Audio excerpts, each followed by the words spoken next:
প্রিয় বন্ধুরা, কেমন আছেন? আশা রাখি ভালো।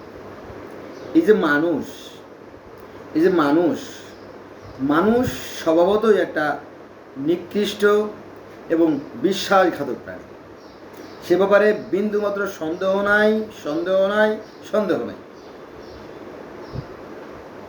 তার বাস্তব প্রমাণ দেখতে চান?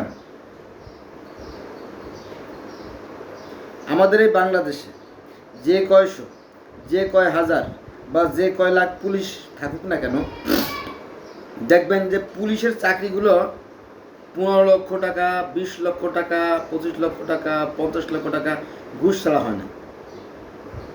এটাই সত্য, 100% সত্যি। যে ভাই না, আমার তো বিনা ঘুষে পুলিশের চাকরি হয়েছে।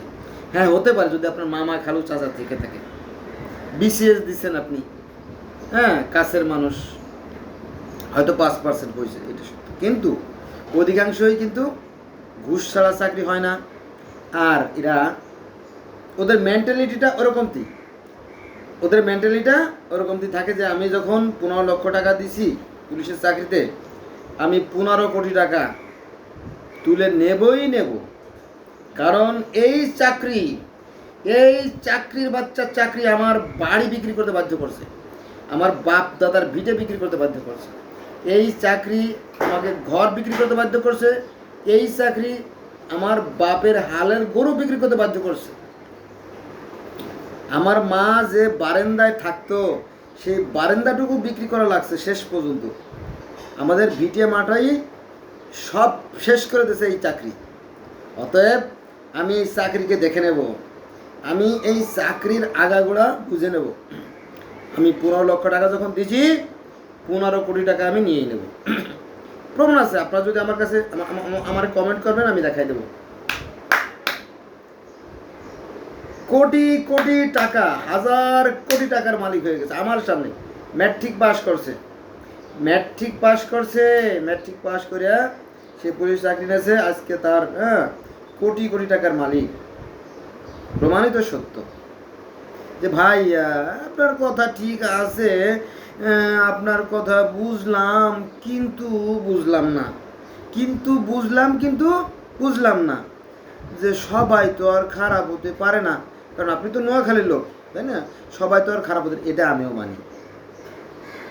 কিছু ভালো লোক তো অবশ্যই আছে, যারা ফেরেশতার মতো সুন্দর, তার মা বাবা হজ থেকে আসছে, এরকম পুলিশও আছে। কিন্তু আপনি হজ করে আসছেন 3 বার, আপনার বাপ করে আসছে 6 বার, আপনার মা করছে ওই সাথে 6 বার, আপনার আর এক ভাই আছে সে করে আসছে হজ 9 বার। এই কথা আমি মানি। কিন্তু আপনি তো ওই যে শয়তানি কাজের মৌন সমর্থক, ঠিক কিনা?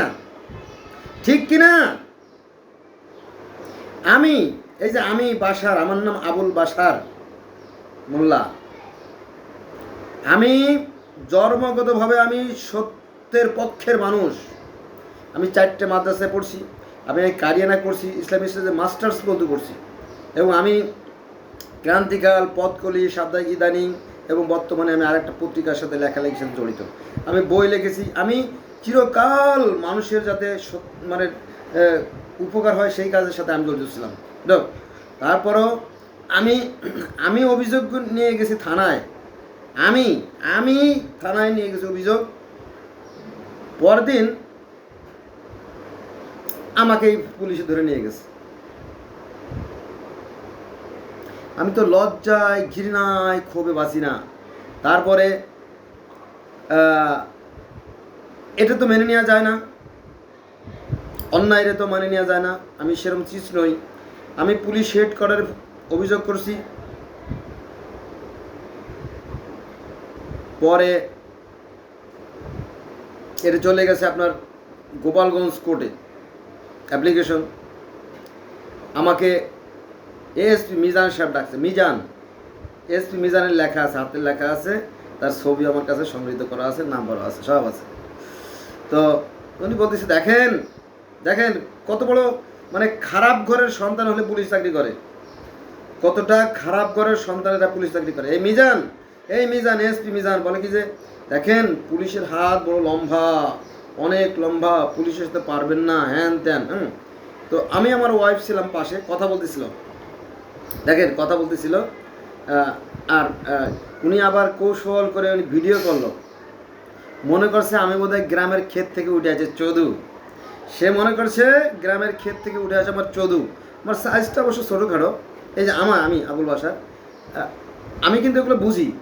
আমি ফরিদপুর শহরে বড় হয়েছি ছোটোবেলা থেকে, জন্মের পর থেকে ছোটোবেলা শহরের মানে খাবাসপুরের ব্যস্ততম জায়গায় শহরের প্রধান প্রধান কেন্দ্রে আমার ঘোরাফেরা। তারপরে ঢাকা শহরে 30 বছর। সে আমাকে মনে করছে চদু, গ্রাম থেকে আসা, হ্যাঁ, সে টেকনিক্যালি কথাবার্তা বলে, হ্যাঁ, আমি তো বুঝি। বলো দেখেন এগুলো পারবেন না, যা হবার হয়েছে হয়েছে। আপনার কাছ থেকে কত টাকা নিয়েছিল? বলো যে আমি বললাম যে আমার কাছ থেকে সে সন্ত্রাসী করছে আমার সাথে এই পুলিশ, ওই টাকা দেন।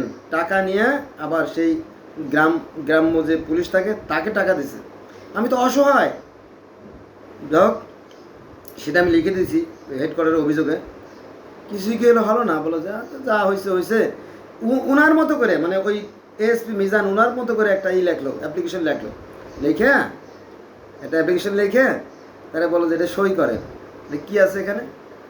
বলো যে আপনি বলেন যে সে আমার কাছ থেকে টাকা দাবি করে নাই, মানে সে আমার কাছ থেকে টাকা নেছেই আরও টাকা দাবি করছিল, নইলে চালান দিয়ে দেবে এরকম অবস্থা। পরে সেখানে সাংবাদিক, অনেকগুলো সাংবাদিক ছিল, তারপরে উপজেলার যে মানে আওয়ামী লীগের যে সেক্রেটারি উনি ছিল।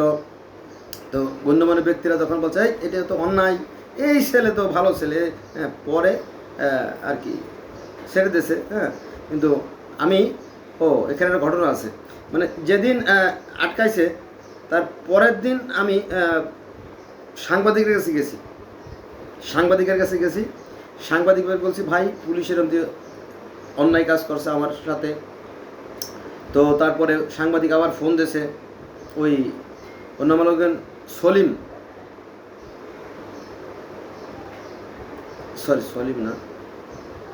নাকি রক্তিম সলিম বা রক্তিম এরকম হবে আর কি। তো তারপরে সাংবাদিক ফোন দিয়েছে যে আপনি আকাশটা কেন করছেন? বললো ওটা তো ফয়সালা হয়ে গেছে। ফয়সালা তো হয়ে গেছে, কিন্তু কত দূর গেছে এটা কি আপনি বুঝছেন? যাক, তারপরে ওই যে পরবর্তীতে আমি মানে ঘটনার পরের দিন গেলাম সাংবাদিকের কাছে, তারপরে গেলাম পুলিশ হেডকোয়ার্টারে, তারপরে গেলাম গোপালগঞ্জে এএসপি মিজান সাহেব ছিল, এটা মিজান, ডকুমেন্টস আমার কাছে আছে তার লেখা। সে বলছে যা হয়েছে, সে যে আপনাকে চালান দিতে চাইছিল টাকা না দিলে, হ্যাঁ, আমাকে টাকা চাইছে, টাকা না দিলে চালান দিয়ে দেবে আর কি। চিন্তা করেন কত বড় নিকৃষ্টতম এই পুলিশ। সবাই না মাইন্ড করবে না সবাই, যাক। তারপরে এই মিজান আবার কি করলো, বলেন যে আমার কাছে টাকাটুকু দাবি করে নাই, বা আমাদের বিষয়টা ফয়সালা হয়ে গেছে। ঠিক আছে, ভালো কথা, হ্যাঁ, পুলিশ হাত তো লম্বা, বিচার তো আপনি করলেন না। বলো তাই তো, যা হবার হয়েছে। তো আমারে টাকা দিল, যে মানে 3000 টাকা, যে টাকাটা আমার কাছ থেকে নিচ্ছিল। চিন্তা করেন, এটা কিন্তু দিনে ডাকাত। এই যে পুলিশ না রাতে ডাকাতি করে যারা, আর এরা করে দিনে ডাকাতির জন্য। বন্ধুরা, এর সাথে কিছুটা কথা বলা দরকার আপনারা, নইলে আপনারা আবার মাইন্ড করবেন। সেটা হচ্ছে কি, গত 7/2/2024 কত 7ই ফেব্রুয়ারি 2024 প্রধানমন্ত্রী শেখ হাসিনা এদেশ থেকে চলে গেল। কত 5/8/2024 চলে গেল এদেশ থেকে বিদায় নিয়ে। কিন্তু আর এই ঘটনার থেকে আরও 3 মাস আগে, অর্থাৎ 7/2/24 সালে আমি দুদকে 7 জন, মোট 17টা মামলা, এই পুলিশের 17টা করুণ কাহিনীর 7টার ঘটনা উল্লেখ করে আমি দুদকে মামলা দিয়ে রাখছি। ডকুমেন্ট দুদকেও আছে আমার কাছে, যদি আপনারা জানতে চান এই পুলিশ যে হারামি সেই সংক্রান্ত বিষয় নিয়ে গেল। তারপরে আমি যখন এসে গেলাম, মিজান সাহেব আমার খেলো, বললো যে একটা চিঠি ধরাই দিল, যে বলেন যে টাকাটুকু আসলে চাই নাই, এটা আমি নিজেতে বলছি, এভাবে বলে বাস ফয়সালা। আমি বললাম যে তো ফয়সালা তো পাইলাম না। বলো দেখেন এগুলো নিয়ে বাড়াবাড়ি করেন না, পুলিশের হাত বড় লম্বা, ভালো কথা। পরবর্তীতে আমি এই ঘটনা নিয়ে দেখেন যে পরবর্তীতে আমি আবার সেই পুলিশের করে আবার অভিযোগ করছি যে কোন ধরনের ভণ্ডামি। তো এটা আমার ফোন দিয়েছে, এটা ছিল এই সেই 2024 সালের যে রমজান মাস গেল, তারিখটা আমার মনে নাই, বের করে দেবো, হয়তো সময় লাগবে। তো রমজানের রোজার মাত্র 4-5টা দিন, আমার তো বয়স হয়েছে, চুলদারি পাকতেছে, তাছাড়া পরিশ্রম করি, হ্যাঁ ডায়াবেটিস প্রেশার আছে। তো রোজা থেকে হঠাৎ আমি 30টা রোজায় থাকি, এবং গত 15-20 বছরে মনে হয় রোজা ভাঙছে কিনা সন্দেহ আর কি। যাক, তো রোজা থেকে হঠাৎ, আর এবছর তো প্রচণ্ড মানে গরম পড়ছিল, মানে একেবারে অসুস্থ হতাশ হয়ে গেছি আমি। এর ভিতরে আমার ফোন দিয়েছে যে হ্যালো হোয়ার ইউ, আমি বললাম I am here, what do you want, then সে টেল মি আপনি আসেন, আপনি আসেন, আপনি কি অভিযোগ করছেন এই বিষয় নিয়ে আমরা তদন্ত করব। যে কোন ধরনের কথা, এটা কোন ধরনের কথা, আমারে যাবার টাকা দেবেন নেন, আমার যা বলার তা তো আমি অ্যাপ্লিকেশনে লিখে দিছি, ডকুমেন্টস আকারে দিছি, এটা তো সিম্পল ব্যাপার না, আমি ফোনেও বলি নেই। আপনি দেখবেন, তদন্ত করবেন, তারপরে এটা ফয়সালা দেবেন বা চিঠি দেবেন, এনাফ। সে পরক্ষণে আবার ফোন দিয়েছে, আমি যেতে পারবো না, আমি তো জানি যে এদের হাড়ে হাড়ে, এই পুলিশের অধিকাংশ সদস্যের হাড়ে হাড়ে দুর্নীতি, নোংরামি, আমি যেতে পারবো না। আমি অ্যাপ্লিকেশন লিখছি, আপনি আমার লিখিত এর জবাব দেন, ভালো হোক আর মন্দ হোক। এরপরে আমার বাড়িতে চিঠি দিয়েছে, আগে কিন্তু লিখিত দেয় নাই, পরে বাড়িতে চিঠি দিয়েছে। বাড়িতে চিঠি দেওয়ার পরে আমি বললাম যে ঠিক আছে রেখে দাও, আমি যেতে পারবো না, আমার যাওয়ার সময় নেই, কারণ তোমার সময়ের চেয়ে আমার সময়ের মূল্য অনেক বেশি। তারপরে কি হয়েছে না হয়েছে আমার কিন্তু জানাই নাই, তারা নিজেরা সলভ করে ফেলেছে। এরকম কয়েক ডজন ঘটনা আমার কাছে জানা আছে। তো এরা মানুষের মানে একটা মানুষের পরিচয় দিলাম, এরা খুবই ডেয়ারিং। এই কথাগুলো কোরআন, হাদিস, বেদ, বাইবেলে এগুলো আছে। বলি বন্ধুরা, বলি। কোরআনে বলা হয়েছে সূরা আল বাকারায় যে কিছু মানুষ আছে যারা দেখেও দেখে না, শুনেও শোনে না, আর বুঝেও বোঝে না, তারা চতুষ্পদ জন্তুর ন্যায় না, চতুষ্পদ জন্তুর নয়, তারা চতুষ্পদ জন্তুর চাইতেও নিকৃষ্টতর। কে? এই মানুষ। তাহলে সে কোন মানুষগুলো? এই পুলিশের একটা অংশ সদস্য। আবার কোরআনের আরেকটা জায়গা আছে, ওরাই সৃষ্টির নিকৃষ্ট। এরকম দেখবেন যে হ্যাঁ মানুষ বড় অকৃতজ্ঞ, এরকম অনেক মানে ইঙ্গিতপূর্ণ কথা কোরআনে আছে। এটা আল্লাহ পাক তো গালাগালি করবে না, এই কুত্তার বাচ্চা, শুয়োরের বাচ্চা, আড়াই বাচ্চা, বান্দরের বাচ্চা, বিলের বাচ্চা, ছাগলের বাচ্চা, মুরগির বাচ্চা, এরকম বলবে না। আল্লাহ পাক তো এইভাবে বলতে পারে না, তাই ঝগড়া করার মানুষ এসে, তাই না?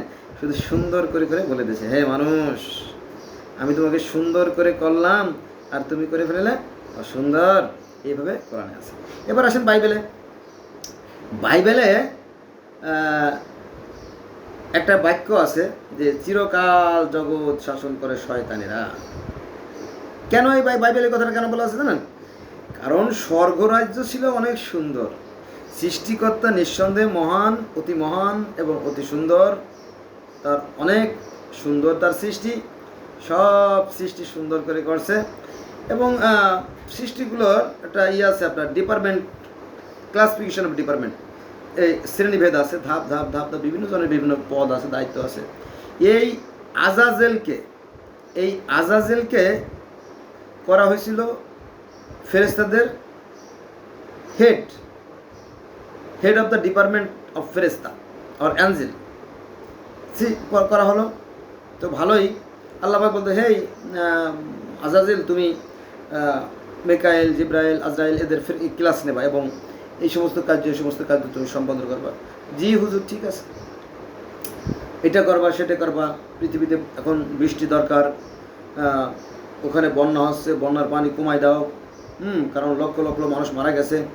ওদিকে অগ্নি উদ্গরণ হয়েছে, ওই অগ্নির উদ্গীরণ আর কি, উদ্গীরণটা তুমি নিভিয়ে দাও, কারণ ওখানকার লোক প্রচণ্ড গাছপালা পুড়ে জ্বলে যাচ্ছে। আচ্ছা ঠিক আছে। আকাশে অনেকদিন মেঘ, এই মেঘগুলোতে এতদিন থাকলে পরে মানুষ ফসল আদি শুকায় ভাত রান্না করে খাইতে পারবে না, এই মেঘগুলো একটা জায়গা অ্যামাজন জঙ্গলে বৃষ্টি নামাই দাও। জি হুজুর, ঠিক আছে। এভাবে মানে পৃথিবী পরিচালনার যত দায়িত্ব ইবলিসকে দেওয়া হয়েছে, আজাজিলকে দেওয়া হয়েছে। তো হঠাৎ দেখা গেল আজাজিল মনে মনে চিন্তা করে, সমস্ত কার্যকলাপ তো আমাকে দিয়ে আল্লাহ করায়, তো আল্লাহর অবর্তমানে আমি হব আল্লাহ, হ্যাঁ, বা আমি হব কোনো সেকেন্ড অফিসার। তো এরম অহংকার। এরপরে অন্য যারা কিছু ফেরেশতা ছিল তারাও আবার ওই আজাজিলের চামচামি শুরু করে দিল, যে দোস্ত আসোস ভালো, বলে আসি ভালো, তোরে তো আল্লাহ সব কাজই করায়, হ্যাঁ, তোরে নাকি আল্লাহর পথ দিয়ে দেয়, এরকম তো একটা চিন্তা ভাবনা। তো একটা গ্রুপিং তৈরি হলো, এই গ্রুপিং তৈরি হলো দেখেন কীভাবে, মানে শয়তান সৃষ্টি হলো। শয়তান কীভাবে সৃষ্টি, আল্লাহ কিন্তু শয়তান সৃষ্টি করে নাই, ইবলিস শয়তান নিজেই শয়তান হয়েছে। তো মিকাইল বলল যে আজাজেল, এইটা তোমার এই কাজ ভালো না, তুমি নিজেকে সংশোধন করো, চামচামি বন্ধ করো। বলে তোর কি, তোর বাপের কি, এই কি তাই? এই যে আজাজিল শয়তান নিজে অহংকার করলো, আর কি নিজে অহংকার করলো আর শয়তান হয়ে গেল। তারপরে শুরু হয়ে গেল মারামারি। কি বেয়াদব, তোর কি আল্লাহ বেয়াদবি করতে কইছে? আমরা সবাই সমান, আমরা সমানভাবে আমরা চলবো ফিরবো, মেশবো মেলবো, তুই মাস্তান শুরু করে দিয়েছিস। তখন মিকাইলের সাথে এই আজাজিল ইবলিসের একটা যুদ্ধ হয়। যুদ্ধ হওয়ার এক পর্যায়ে তাকে তাদের যে ডানা ছিল, অদৃশ্য ডানা ছিল, সেই ডানাগুলো আগুন দিয়ে জ্বালাই পোড়ায় সারকার করা হয়। ফলে যেহেতু ডানা নাই আর উঠতে পারে না, ফলে পৃথিবীতে আজাজিল পড়ে গেল। তো কি আমার ক্ষতি করলো, আমিও তার সৃষ্টির ক্ষতি করব, এই মানুষের ক্ষতি করা শুরু করলো। এই লোকের কাহিনী, এগুলো আপনার বাইবেলে আছে এই কাহিনী। আর এই যুদ্ধের কাহিনী আর অন্য ধর্মে আছে, ইসলাম ধর্মে তো আছেই, আপনারা জানেন। তারপরে সনাতন ধর্মে আছে যে স্বর্গের দেবতাদের সাথে অসুরদের একটা যুদ্ধ হয়েছিল। এই যুদ্ধ হলে এরপরে এই যুদ্ধের ঘটনা চলে গেল স্বর্গের রাজা ইন্দ্রের কাছে, যে গণ্ডগোল হয়েছে, স্বর্গ দখল হয়ে গেছে। ইন্দ্র আবার ছুটে গেল ভগবানের কাছে, অর্থাৎ পরমাত্মার কাছে, যে কি করা যায়, বলো যে যা ঘটছে তা তো কিছু করার নাই, এখন একটা কাজ করো, ওই ক্ষীর সাগরে মন্থর উঠবে, ঢেউ উঠলে অমৃত উৎপন্ন হবে, সেই অমৃত খাইয়ে দেবা দেবতাদের। বলে এটি কীভাবে সম্ভব? স্বর্গরাজ্য তো দখল করে নিয়েছে শয়তানেরা। বলে যে কৌশল আছে, তুমি করবা একটা নাচাগানার একটা অনুষ্ঠান করবা, সেখানে নাচাগানা করতে দেখবার ওরা একসময় একটা টালমাটাল হয়ে যাবে, একটা মানে একটা অসুস্থ একটা ভাব চলে আসবে ওদের মধ্যে। ওই কৌশলে ওই যে অমৃতগুলো ওগুলো খাওয়াই দেওয়া ফ্রেশ, মানে ওই দেবতাদের। তখন ওরা শক্তিশালী হয়ে ওরা ওদের পর ঝাঁপিয়ে পড়বে, আক্রমণ করবে, এবং তখন অসুররা শয়তানের দল কী করবে, স্বর্গ থেকে শান্তি থেকে পালাই যাবে। তখন ঈশ্বরের নির্দেশ অনুযায়ী সেইভাবে খিরসা করে মন্ত্র হলো। সেখানে আপনার ওই যে সাপের কথা বলা আছে, সাপ অনেক লম্বা কাহিনী তো, সেই সাপ ছিল নাগ, সেই সাগরে মানে রশি বেঁধে ওই সাপে রশির কাজটা করছিল। পরে মন্ত্র উঠলো, সেই মন্ত্রটা কৌশলে এক দেবী মানে ঈশ্বরের অবতার, সে দেবীর রূপ ধরে এসে পরে কৌশলে যখন তাদের অমৃতগুলো খাওয়াই দেয়, তখন তারা শক্তিশালী হয়, তখন এই ওষুধকে আবার তাড়িয়ে দেয়। কারণ ওষুধের জন্য তো স্বর্গ অনুমোদিত না, তাই না? ঈশ্বরকে তুষ্ট করে তারা স্বর্গে যেতে পারত, কিন্তু এটা তো তারা জোরপূর্বক গেছে, জোরপূর্বক জোর করে ভালোবাসা হয় না, হয় বন্ধুরা? হয় না। ওই যে সিনেমা দেখছেন না আপনারা, সিনেমা নাটক দেয় না, সে ওইখানে একটা ডায়লগ বলে, শয়তান তুই আমার দেহ পাবি কিন্তু আমার মন পাবি না, বলে না? ওরকম। তো যেহেতু স্বর্গ অনেক সুন্দর জায়গা, সেখানে সুন্দর মানুষ যারা, সুন্দর মনের মানুষ যারা, তাদের জন্য এই স্বর্গটা তৈরি করা হয়েছে। হ্যাঁ, তো আমি যদি পুলিশের কাহিনী বলি, গত 30 বছরে আমি মনে করেন যে 390 কাহিনী বলতে পারবো। তো এই তো কিছুদিন আগে, এই 5/8/2024 আগের ঘটনা, একটা ট্রাক, একটা পণ্যবাহী ট্রাক যাচ্ছে রাস্তা দিয়ে, তো বলছে স্টপ ইয়োর ট্রাক, থামাইছে। কি আছে স্যার? কাঁচামাল। কি কাঁচামাল? আপেল আছে। ঠিক আছে, আপেল থাক আর কমলা থাক, কোনো সমস্যা নেই, টাকা দে, 500 টাকা দে। আমার সামনের ঘটনা, আমি দেখতেছি। তো বলো স্যার আমার কাছে টাকা নাই স্যার, কারণ পথ তো শেষের দিকে,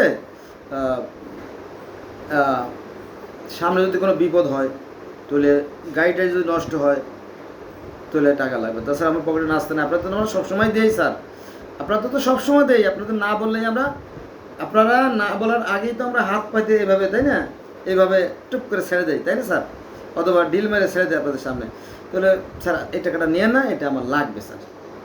আমি গাড়ি থেকে নেমে সারা রাত গাড়ি চালাই আইছি, সেই বর্ডার থেকে সারা রাত রাস্তায় রাস্তায় জ্যাম, খুলনা হয়ে, যশোর হয়ে, হ্যাঁ, গোপালগঞ্জ হয়ে, ফরিদপুর হয়ে, ভাঙ্গা হয়ে, তারপরে যাত্রাবাড়ি হয়ে, সায়দাবাদ হয়ে, তারপরে আমি ঢুকছি ঢাকাতে। হ্যাঁ, টাকাটা আমার লাগবে, অন্য সময় স্যার আমি দরকার পয়সা দেবো। তো টাকা দিবি না? হাত ধরে টানতে নিচে নামা ফেলাইছে, পরে 3 পুলিশে তার মারছে, মায়ের হাসপাতালে পাঠিয়ে দিছে। আপনারা যদি জানতে চান, হিজড়ের মতো থাবর দিতে হয়। আপনারা যদি জানতে চান সাক্ষী লাগবে 1000, 10,000 আছে, কারণ যে জায়গাটা ঘটনা ঘটছে সেখানে a lot of people there are available here, a crowd place, মানে একটা জনবহুল প্লেস, এই ঘটনা ঘটছে। এরকম আরও অনেক ঘটনা আছে এবং দলিল আছে যদি আপনারা জানতে চান। এই প্রধানমন্ত্রী, আমাদের দেশে যে প্রধানমন্ত্রী, উনি ভালো হোক আর মন্দ হোক, উনি কিন্তু একজন যোগ্য নেত্রী ছিল এবং বাংলাদেশটাকে মোটামুটি একটা সুন্দর একটা অবস্থানে কিন্তু নিয়ে আসছিল। কিন্তু এই পুলিশের বাড়াবাড়ির কারণে কি আজকে প্রধানমন্ত্রী শেখ হাসিনা থেকে চলে যেতে হলো। তারপরে যত এমপি, যত মন্ত্রী, যত সচিব, যত এসপি, ওসি, ইওনো, টিওনো, পাতি নেতা, হিজড়ে নেতা, বন্ড নেতা, সাধু নেতা, সব নেতারা আজকে ঘর ছাড়া। আর আপনারা জানেন তো, এই যে গত শুক্রবারে, মানে 20/9/2024 2জনকে জায়গায় হত্যা করে ফেলানো হয়েছে। তারপরে 22/9/2024 দিনাজপুরে 3জনকে হত্যা করে ফেলানো হয়েছে। তারপরে ওদিকে রাঙ্গামাটিতে, ওখানে ঘর বাড়ি জ্বালাই পড়াই দেওয়া হয়েছে, সেখানে কয়েকজন হত্যা করা হয়েছে। হ্যাঁ, এইভাবে ঢাকা ইউনিভার্সিটির ভিতরে ওই যে তোফাজ্জেল না মোফাজ্জেল, তাকে হত্যা করা হয়েছে। এবং জাহাঙ্গীরনগর বিশ্ববিদ্যালয়ে শামীম না মামুন নামে আরেকজনকে হত্যা করা হয়েছে। এভাবে কি, তারপরে আরও ঘটনা আছে। সদরঘাটের একটা ঘটনা, এটা পত্রিকা আসছে কিনা আমি জানি না। সদরঘাটের আপনার যে কোতোয়ালি থানা, তার পাশের ঘটনা। ওখানকার যিনি পূর্বকার নেতা, উনি কিন্তু ক্ষমতাতে নামে নাই, হাজী সেলিম সাহেবের মতো। তো ক্ষমতাতে নামে নাই, তো একদল বিএনপিপন্থী, ওরা যে বলছে চাঁদা দাও, তো চাঁদা তোমরা পাবা না। বলে কেন? তোমরা এতদিন ধরে খাইছো, 15 বছর ধরে খাচ্ছ, আমরা খাই নেই, আমরা খাবো না? আমরা কি না খেয়ে মরবো? কে মরবো, মরো, তাতে আমার কি? কি মরে যাবো তবু খাওয়াতে পারবো না? দেশ শালা ধর, তখন একচোট মারামারি হয়ে গেছে। মারামারি হয়ে গেলে যেহেতু তারা ছিল সংখ্যায় কম, মাত্র 4-5 জন ছিল, পরে ব্যর্থ হয়ে ফিরে এসে পরে যখন 50 জন নিয়ে গেছে তখন ভয়ঙ্কর মারামারি, ভয়ঙ্কর মারামারিতে অসংখ্য অসংখ্য লোক আহত, এমনকি নিহত হয়েছে। আর এর নেতৃত্বে যিনি ছিলেন তার নাম হচ্ছে তেল বাবুল। What is the meaning of তেল বাবুল? You may discuss about something. আপনাদের প্রশ্ন আর কি, আপনাদের প্রশ্ন আমি বলতেছি যে তেল বাবুলটা কেন? এই তেল বাবুল আবার কি? এই তেল বাবুল মানে হচ্ছে ইনি আগে তেলের ব্যবসা করতেন। যেমন আমাদের পুরান ঢাকার যে হাজী সেলিম সাহেব, ওনাদের ছিল পানের ব্যবসা, পানের ব্যবসা করতেন, পান সুপারি সদরঘাটে। তো সেই পান সুপারির কাহিনী রয়ে গেল চান সদাগর, উনি ওই পান বেচতেন। তারপরে আমাদের মোদি, ওনারা চা বেচতেন। তারপরে আমেরিকার কিছু প্রেসিডেন্ট ছিল যারা বাদাম বেচতেন, খেয়ানকের মাঝি ছিল। তারপরে ইরানের একজন প্রেসিডেন্ট ছিল আহমেদিনেজাদ, ওনার বাবা ছিল কামার। এরকমই বিশ্ব খুঁজলে অনেক কাহিনী আজ, আমি ওই বিশ্বে গেলে বন্ধুরা অনেক বড় হয়ে যাবে ভিডিও। তো এখানে সেই তেল কামাল কেন বললাম জানেন? ও তেল বাবুল বললাম যে আপনারা যাতে সহজে বোঝেন যে এভাবে তেল, মুরগি বাবুল, তেল বাবুল, ল্যাংড়া বাবুল, হ্যাঁ, খাট্টো বাবুল, ফুসছে বাবুল, ফুসকে বাবুল, হ্যাঁ, ফুইসে বাবুল, মইসে বাবুল, হ্যাঁ, মানে অনেক নামের বাবুল এদেশে আছে। তো তেল বাবুল কী করতো? তেলের ব্যবসা করতো। তেলের ব্যবসা করে কিছু টাকা পয়সা হয়েছে, পরে আর কি এভাবে চাঁদাবাজি ধান্দাবাজি করে সে আজকে কোটি কোটি টাকার মালিক। মার্কেটে তার অনেক দোকান এবং মার্কেটে তার কি অনেক জনবল, তাই সে নিজেকে ক্ষমতা থেকে ছাড়ে নাই, পরে মায়ের খেয়ে সেপ্ট হয়ে গেছে। এটা ঘটনাটা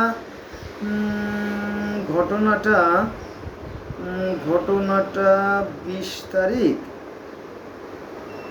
18-19 তারিখের ঘটনা, বুধবার অথবা বৃহস্পতিবারের ঘটনা, বোঝা গেছে? 20 তারিখ ছিল শুক্রবার, 19 তারিখ অথবা 18 তারিখের ঘটনা আর কি। মারাও গেছে, মানুষও মারা গেছে।